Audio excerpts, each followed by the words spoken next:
جلیل مانکپوری کہتے ہیں، آپ پہلو میں جو بیٹھیں تو سنبھل کر بیٹھیں۔ پہلو کا مطلب پاس میں بیٹھیں، نزدیک بیٹھیں، کلوز ہو کے بیٹھیں۔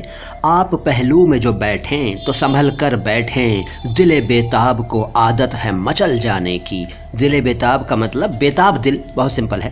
آپ پہلو میں جو بیٹھیں تو سنبھل کر بیٹھیں، دل بیتاب کو عادت ہے مچل جانے کی۔